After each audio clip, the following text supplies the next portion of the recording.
عيط وابكي في اي وقت تحس ان دموعك على وشك النزول. فضفض واحكي لما تحس انك وحيد او حاسس انك معزول. واضحك وقت ما يعجبك، اوعى الحزن يغلبك، خلي ابتسامتك على وشك ودايما سيبها على الله. واضحك وقت ما يعجبك، اوعى الحزن يغلبك، خلي ابتسامتك على وشك ودايما سيبها على الله.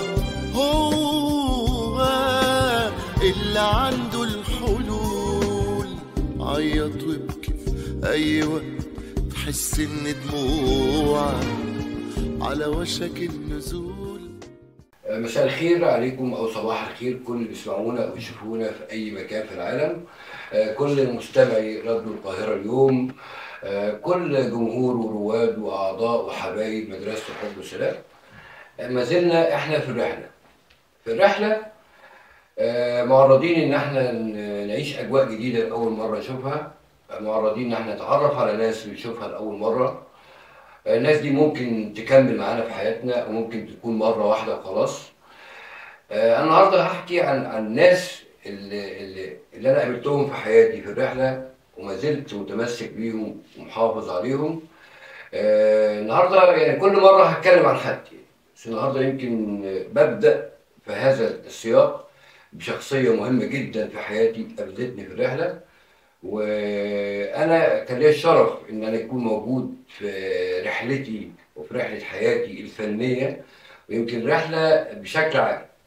هو فنان وشاعر واديب ومسؤول عن الثقافه، لو بشكل رسمي هو مسؤول بشكل رسمي بحكم وظيفته في وزاره الثقافه، لكن انا النهارده بتكلم عنه كفنان واديب وشاعر موهوب، عنده مهارات، عنده علم. انا شخصيا افادني بيه كشاعر، انا كالشاعر عصام فوزي استفدت منه كتير وتعلمت منه كتير، وحاجات كتيره من اللي انتوا سمعتوها او اللي انا نفذتها كنت قبل ما حد يشوفها انا عشان اوافق على بعض الجمل والالفاظ فيها فكنت بلجأ له هو الاول، وكان هو بيدعمني ويقول لي عليه.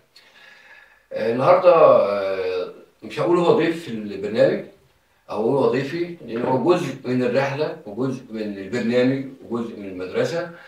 الفنان الشاعر والاديب محمد ابو شادي. طبعا انا مش هقدر اقعد قدامه اساله واواجهه واقول له كلمنا عن الرحله. هسيبكم مع الدكتوره زيزي رمسيس، هتحاورنا احنا الاثنين. استنونا بعد الفاصل مع دكتور زيزي رمسيس وحلقه جديده من برنامج الرحله.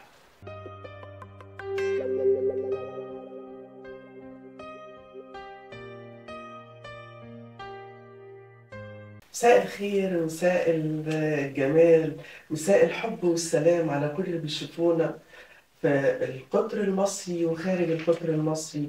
صباح الخير على كل اللي بيشوفونا. النهاردة بنواصل برنامج في الرحلة. أنا معاكم في الحلقة ومستمرين ولسه بنقول مشوارنا شكله إيه. النهاردة معانا ضيف مهم جدا في برنامج الرحلة.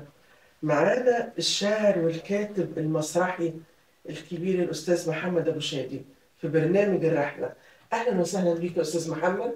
اهلا بيك يا دكتور عزيزي، وانا سعيد جدا بوجودي معاكم النهارده. نتكلم عن مدرسه الحب والسلام ورحله المدرسه واهدافها الجميله. ان شاء الله يكون لقاء سعيد معكم. ورحلتك في الحياة دي أهم حاجة. ان شاء الله بمشيئه الله. أهلا وسهلا يا أستاذ عصام، منورنا ومع بعضينا لسه بنكون مكملين في برنامج الرحلة. ولسه رحلات، هنطلع رحلات كتيرة تاني. بعد ما نخلص الرحلة دي هنطلع رحلة تانية مهمة إن شاء الله. تحب تبدأ ولا أبدأ أنا بقى مع الكاتب الكبير بتاعنا وشاعرنا؟ اللي هو الرئيس بتاعي الأستاذ محمد أبو شادي، بصفته كاتب بصفته مؤلف وبصفته أديب. هو رئيسي في الإبداع. ده شيء جميل جدا. كلمة لحضرتك معاك اسأليه براحتك، لكن هو طبعا أنا في وقت معين هو يقول لي اسألني فهسأل. أكيد طبعا أنا هسألكم أنتوا الاتنين على فكرة. أنا تحت أمرك.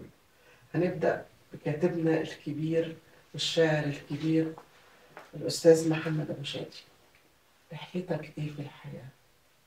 والله هو الحديث عن الرحلة بشكل عام حديث مجاله طويل، وخاصة إن الحديث في مجال الإبداع، يعني إحنا مرينا بمراحل كتير جدا، وخاصة إن إحنا كان الهدف السامي عندنا بعد ما تم تكويننا الأدبي، كان هدفنا إن إحنا نعمل على بناء جيل، بحيث إن يكون هناك تواصل للأجيال فيما بعدنا زي ما اللي قبلنا عملوا معانا.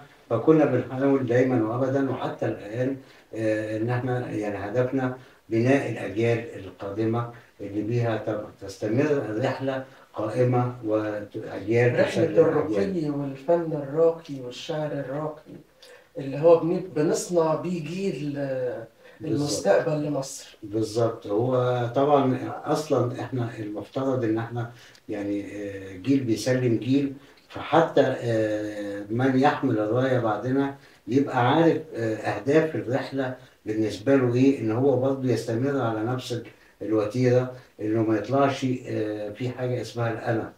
لا، انا ما بكتبش لنفسي، انا بكتب للمجتمع.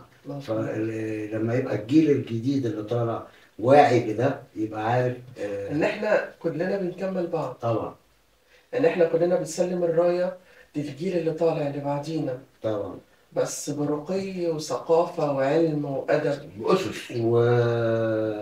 واصلا كمان يعني يمكن انا من الناس اللي اتربوا داخل اروقه نوادي الادب من البدايات. يعني انا عضو نادي ادب من 78، سألتك رئيس نادي أدب. وحاليا رئيس نادي ادب، وبقالي فتره طويله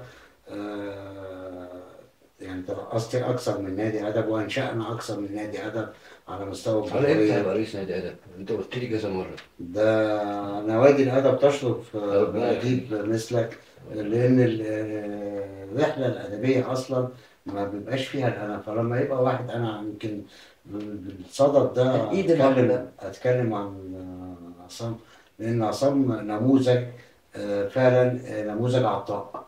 استاذ محمد، بس هقطع الحديث ما بينك وما بين الاستاذ عصام قبل ما نخش بقى في قصه الاستاذ عصام معاك. هتحكي لي الاول رحلتك انت الادبيه بدات ازاي؟ وطبعا يعني زي ما انا كنت لسه بقول، انا عضو نادي ادب من 78. انا كنت بتردد على قصة الثقافة من الطفولة، لأن كان عندنا كنت في رابعة ابتدائي، فكل شوية أروح المكتبة أقرأ. ده بجار بليك ولا أستاذ؟ ده كده من وهو صغير. فاوش. فوش. فكان بصادف إن أنا في أثناء وجودي في المكتبة بعض الأدباء الكبار، فكانوا بيبقوا مبسوطين قوي إن هم شايفين طفل. مين كان في الفترة دي يا أستاذ؟ فوز طبعا ده مركز من مراكز وحوض الشرقية، المراكز طبعا المهمة. المركز ده كانوا بيطلقوا عليه عاصمة الأدب في الشرقية، لأنه كان بيضم أدباء كبار في التوقيت ده، وما زال حتى الآن يعني مركز يظهر بالأدباء. إبراهيم ناجي كان في التوقيت ده؟ لا، هو ناجي جورج. ناجي جورج. لا، هو احنا مسرح القهوة، فاكر مسرح القهوة؟ الكلام ده 78، يعني كان إبراهيم ناجي 38. لا عفوا، ناجي جورج، بتكلم عن ناجي جورج. كاتب مسرحي ناجي جورج. لكن كان في التوقيت ده، هو كان طفل بقى، مش لسه. كان في التوقيت ده كان في يعني شعراء كبار. مين من الشعراء حضرتك شفته مثلا؟ طبعا تتذكروا كطفل؟ كان موجود عندنا الأستاذ عبد العزيز سلامة، طبعا الأستاذ يعني كان زي اللي حد انت اتأثرت بيهم قوي. دكتور سعيد مراد، مجموعة من الأسماء. تتذكر يعني وزير الثقافة كان مين في الوقت ده مثلا؟ لا، هو كان بالنسبة لنا كان اللي ماسك مديرية الثقافة وقتها. مديرية الثقافة والهيئة العامة لأصول الثقافة كانت الأستاذ حسين مهران، فنان كبير. طبعا. وكان لا بس في التوقيت اللي انا بتكلم فيه ده الصغير كان مش لسه الاستاذ حسين معمر مسك، لانها كانت الثقافه الجماهيريه وقتها، ما كانتش الهيئه العامه لاصول الثقافه. يعني من ثقافتك الأولى من القراية ومن التردد على مراكز الثقافة وأصول الثقافة هي المفروض موجودة طول الأزمنة، المفروض الناس أصلا تستفاد منها حاليا. كانت البدايه اصلا في نزعه للقراءه موجوده، يمكن أيوة بدري كانت عليها. القراءة عالية جدا عن المراحل بتاعتنا دلوقتي. هو انا فاكر ان في حد من الشعراء وقتها، طبعا لما جيت بعد كده وانا في سته بدات، انا فاكر نفسي ان انا بكتب يعني اه شعر وقتها وكده.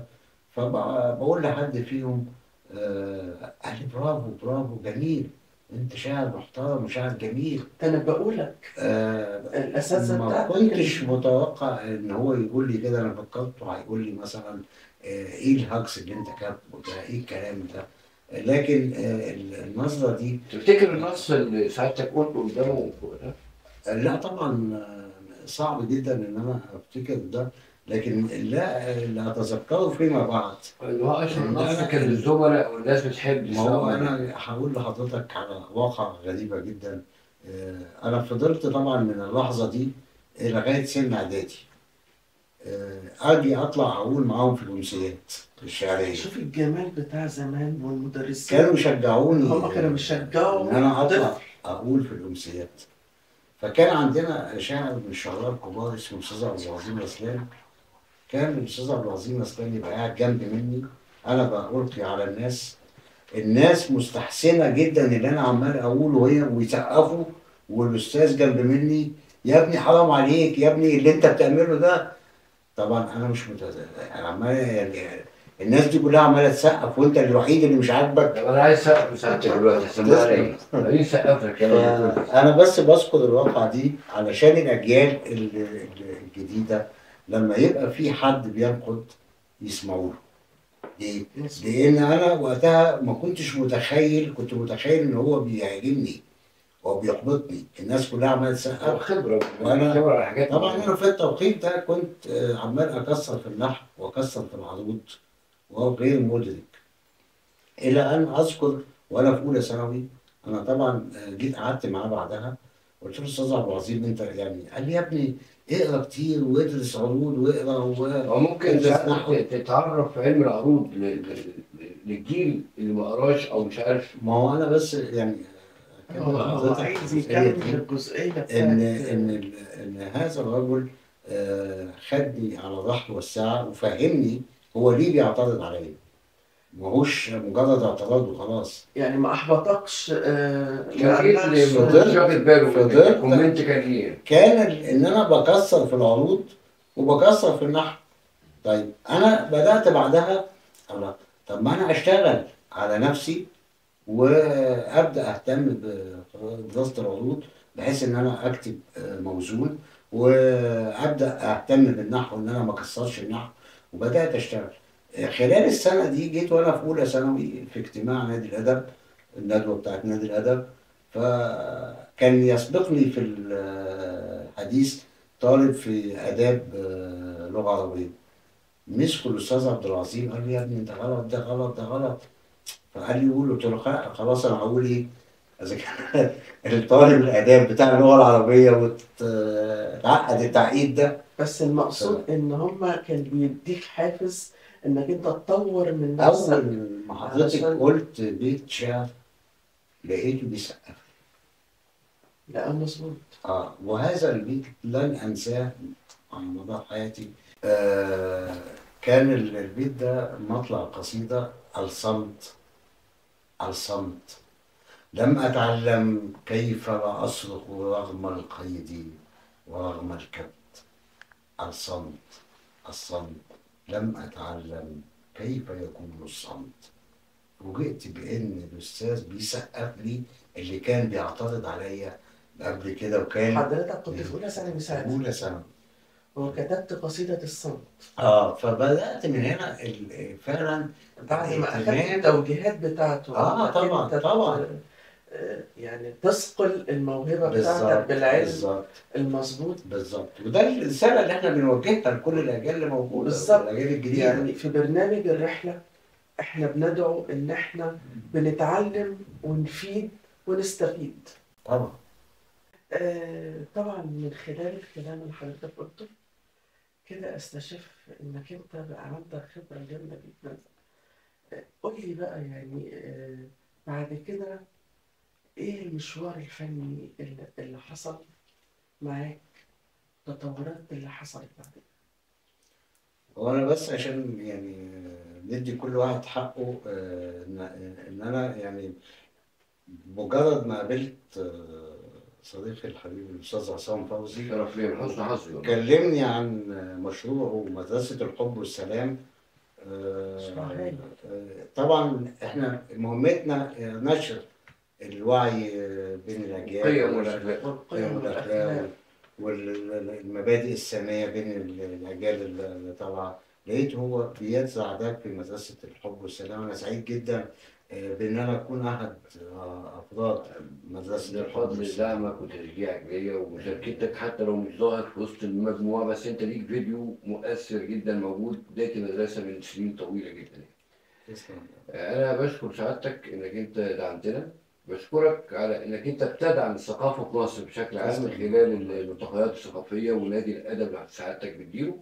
بحكم ان حضرتك يعني رفيق معانا في المشوار طول الرحلة، بس سابقنا في الرحلة الثقافية ونجحت فيها وعلمت فيها واخدت وضعك فيها.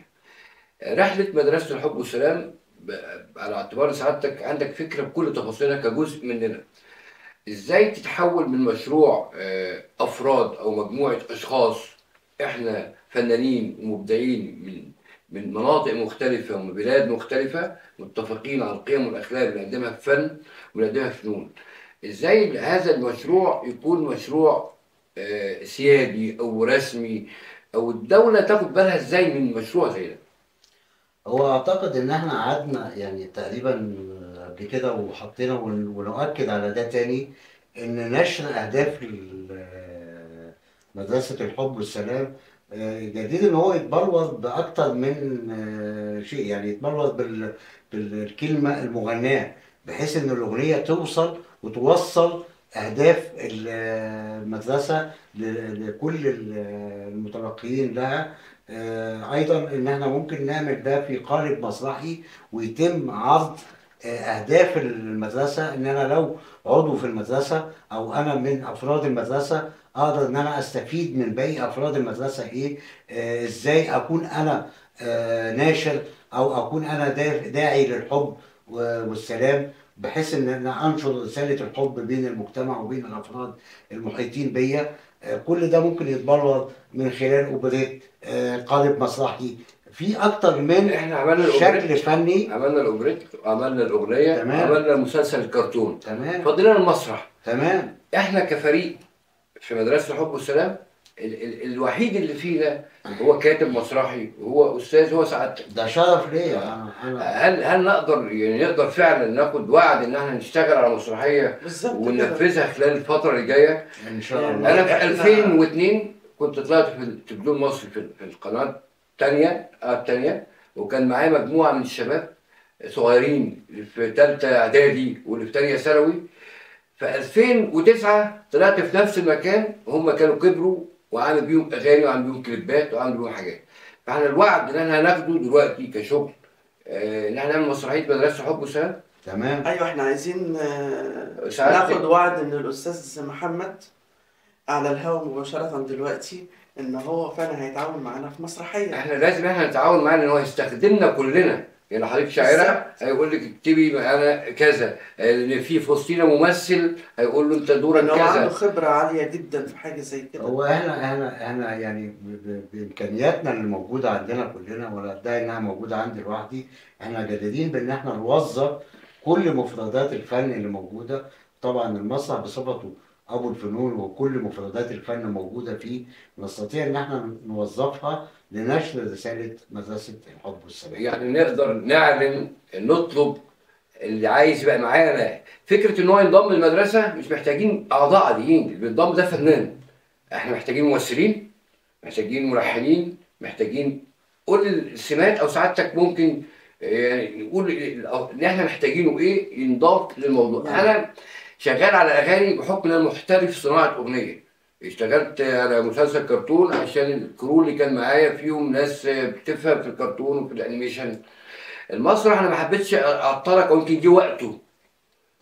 فهل سعادتك تعملي دعوه وتطلبي ممثلين أكيد طبعا، أنا بطلب من أي موهوب عنده هبة التمثيل تقدم لينا إن شاء الله في مسرحية الحب والسلام.